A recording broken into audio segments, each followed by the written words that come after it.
What's going on, casters? Today we have a really fun card idea video for Elestrals. Now, as of right now, Elestrals has 8 elemental typings, being fire, water, earth, wind, thunder, frost, and what we assume are light and dark. Those two haven't been officially revealed yet. But what if, after that, they branch out a bit? What if, for instance, we look at this alchemic elemental table? Now this one has quite a bit to choose from, but today we're going to be focusing on the element of time, and what I call ancient Elestrals. So starting off here, we're going to have our elemental time spirit, who's going to be Ankh-Hour. So Ankh-Hour is a kind of a play on the Ankh with the Egyptian Ankh, which is the key to life, and of course hour as in like an hourglass or as in time. Ankh-Hour, Ankh, the key to life, and hour, a measurement of time. With these two words framing the makeup of Ankh-Hour, it's only fitting that the Elestrals that carry its power are Elestrals from long ago, brought back to life. Ancient Elestrals, like Chilo. Chilo here is going to be our first time Elestral. Now Chilo is obviously a skeletal dinosaur-like creature. So let's go ahead and look at Chilo's card, and then we'll go into his flavor text there.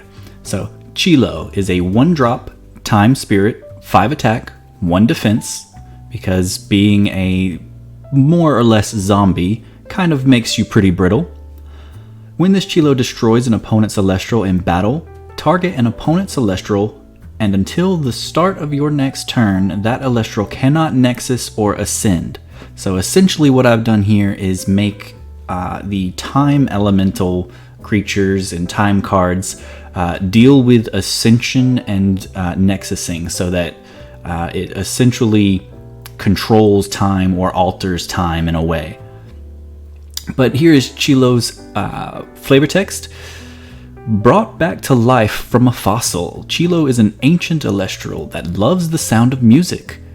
If a Chilo hears a song, it can't help but play along by making a rhythm with its ribs.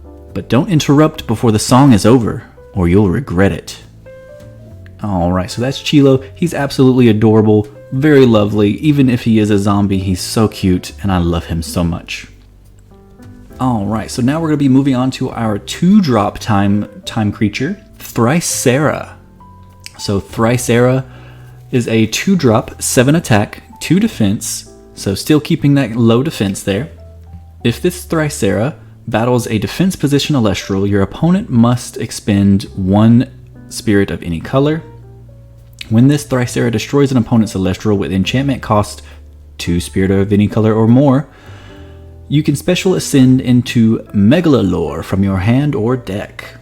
And then Thricera's flavor text is, Thricera suffer from terrible headaches caused by their horns growing.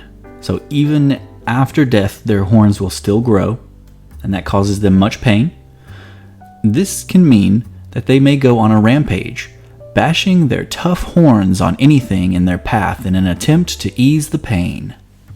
So that's going to be our really cool 2-drop in our opinion, keeping that rib-like zombie-esque dinosaur aesthetic going.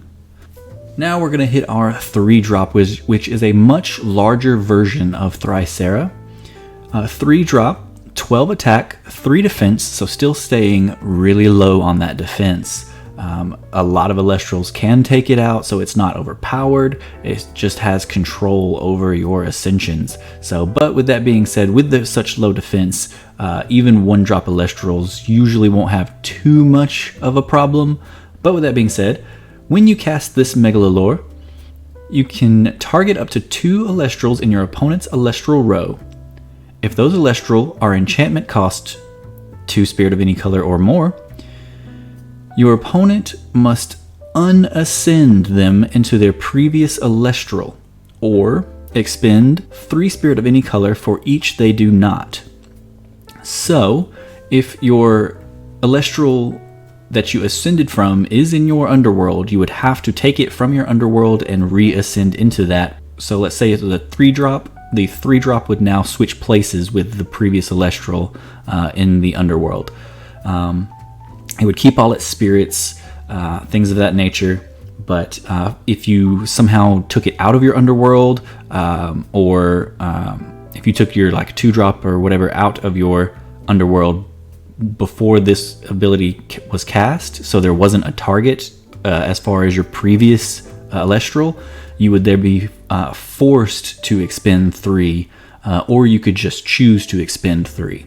So then its flavor text is, normally ancient Elestral are easily taken down in a fight, but with Megalolor's immense size, its brittle bones are too thick for most Elestral to damage them.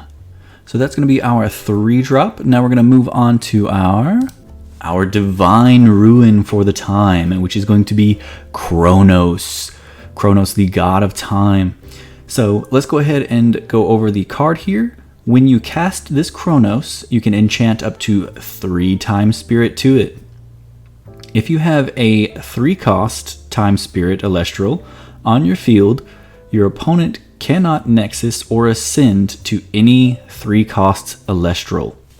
So essentially what that's going to do is that if you've managed to make it to your 3-drop, as low as their defenses are and how they don't really have protection, if you've managed to make it to your 3-drop, then this rewards you for that by making it so that your opponent cannot Nexus or Ascend to any 3-drop.